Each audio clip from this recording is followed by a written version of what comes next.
दोस्तों, चुनाव आयोग ने राहुल गांधी से हलफनामा मांगा तो अखिलेश यादव ने अपने हलफनामों का हिसाब मांग लिया है। उन्होंने कह दिया है कि हमने जो अब तक इतने हलफनामे दायर किए हैं उनका क्या किया गया है, उसका हमें क्या जवाब मिलेगा, कब जवाब मिलेगा, ये सीधा सवाल अखिलेश यादव ने भी अब चुनाव आयोग से पूछ लिया है। यानी कि चुनाव आयोग अब पूरी तरह से घिरता हुआ दिखाई दे रहा है। एक तरफ राहुल गांधी ने वोट चोरी का आरोप लगाया था, उन्होंने कहा था कि वो 100% श्योर है कि वोट चोरी हुए हैं। बाकायदा एक रिसर्च के तौर पर उन्होंने एक रिपोर्ट पेश की, 1 घंटे 22 मिनट तक उन्होंने अपनी प्रेजेंटेशन दी, इसमें उन्होंने अलग अलग तरीके बताए कि किस तरीके से वोट चोरी हुए और 1 लाख से ज्यादा वोट चोरी की उन्होंने आरोप जो है वो लगाए थे। इसके बाद चुनाव आयोग का जो बयान है वो सामने आता है। चुनाव आयोग कहता है कि अगर वो अपने आरोपों को सच मानते हैं तो एक हलफनामा दायर करके हमें भेजें, लेकिन उसमें मतलब साइन करके भेजें। अब इस बीच अखिलेश यादव ने भी पोस्ट कर दिया है। उस वक्त के बाद से अखिलेश यादव भी राहुल गांधी के सपोर्ट में उतर आए हैं और सीधे तौर पर उन्होंने सवाल कर दिया है कि हमने जो अब तक इतने हलफनामे दायर किए हैं उनका क्या किया गया है, उनका जवाब हमें कब मिलेगा।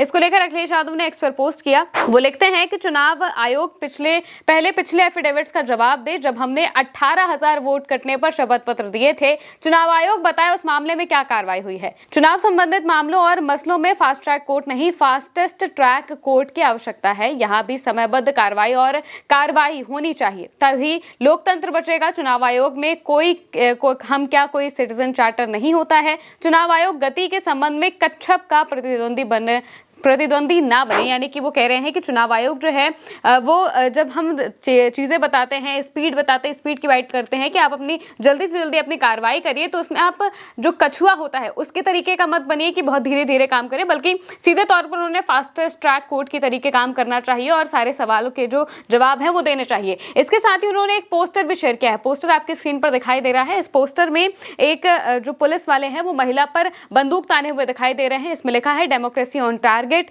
मीरापुर बाईपोस्ट 2024। इसका जिक्र क्या था वो भी हम आपको बताएंगे, लेकिन इससे पहले भी अखिलेश यादव ने सीधे तौर पर रामपुर, कुंदरकी और मिल्कीपुर में जो वोटों की धांधली है उसके आरोप लगाए थे, वोट चोरी के आरोप लगाए थे। वो क्या आरोप थे वो भी हम आपको बता देते हैं। अखिलेश यादव लिखते हैं कि भाजपा भ्रष्टाचार का विश्वविद्यालय है और चुनावी भ्रष्टाचार का ब्रह्मांड विद्यालय है। हकमारी और मतमारी से भाजपा लोकतंत्र को खत्म करने का जो षड्यंत्र रच रही है, हम सब मिलकर उसे कामयाब नहीं होने दें। जनता समझे कि भाजपा कुछ लोगों की मिलीभगत से कभी अपने समर्थक फर्जी मतदाताओं का नाम बढ़ा देती है। भाजपा सत्ता सजाती अधिकारियों की साठगांठ से कभी अपने विरोधी मतदाताओं का नाम काट देती है।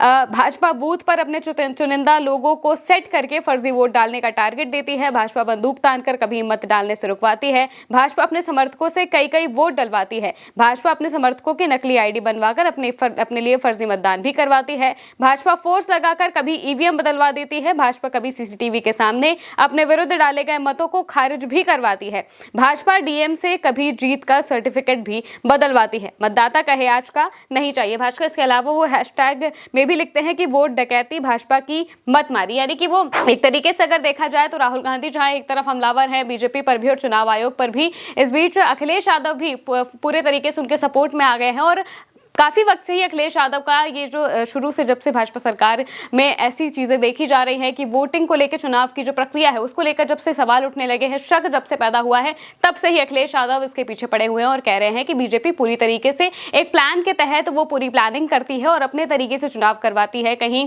प्रशासन को खड़ा कर दिया जाता है, यानी कि पुलिस वालों को सामने कर दिया जाता है ताकि लोग घर से निकलकर वोट ही ना दे पाए। इसके अलावा भी बहुत सारी बातें उन्होंने कही हैं और साथ ही साथ आरोप भी लगाए हैं। और जो भी एफिडेविट्स की बात चुनाव आयोग ने राहुल गांधी को लेकर कही थी, इसके जवाब में उन्होंने पूछ लिया कि हमने जो अब तक एफिडेविट दायर किए हैं, 18,000 वोट कटने को लेकर जो उन्होंने एफिडेविट दायर किया था, इसको लेकर कोई जवाब अभी तक क्यों नहीं दिया गया है, इतनी धीरे धीरे काम क्यों हो रहा है, क्योंकि मामला काफी पुराना है लेकिन फिर भी अभी तक चुनाव आयोग की तरफ से कोई जवाब नहीं दिया गया है। दूसरी तरफ जब राहुल गांधी सवाल उठाते हैं तो उनको चुनाव आयोग कह देता है कि आप एफिडेविट दायर करिए। जो एफिडेविट दायर करते हैं उनको आप जवाब नहीं देते हैं। इसी तरीके से जो सवाल है वो चुनाव आयोग पर भी लगातार खड़े हो रहे हैं। और जो एक सवाल राहुल गांधी ने कहा था कि क्या चुनाव आयोग बीजेपी का एजेंट बन गया है, इसको लेकर भी अब सवाल खड़े हो गए हैं, जिसकी वजह से अखिलेश यादव ने भी पूरा एक पोस्ट कर दिया और सारी बातें कही कि इस तरीके की कार्रवाई आखिर कब तक चलेगी, चुनाव आयोग बताए कि इस मामले में क्या कार्रवाइयां की गई हैं। इसके अलावा जो कन्नौज सांसद है उन्होंने चुनाव आयोग की गति से संबंधित भी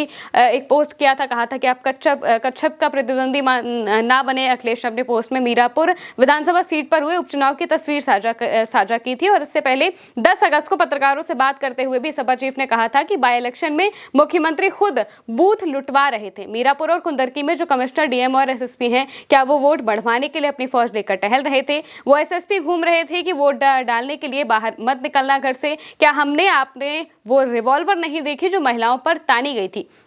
ये सवाल अखिलेश यादव पूछते हुए दिखाई दिए और लगातार वो चुनाव आयोग पर भी और बीजेपी पर भी हमलावर हैं और सीधे तौर पर जो जवाब है वो चाहते हैं कि हमने जो इतने सारे एफिडेविट दायर किए उनका जवाब आखिर हमें कब तक मिलेगा, हमें क्यों नहीं दिया गया है। और इसी तरीके से जो बाकी के सवाल हैं उनसे अब चुनाव आयोग घिरता हुआ दिखाई दे रहा है। अब देखना होगा चुनाव आयोग इस सब पर क्या जवाब देता है। फिलहाल के लिए मेरे साथ इतना ही। आप देखते रहिए भारत 100।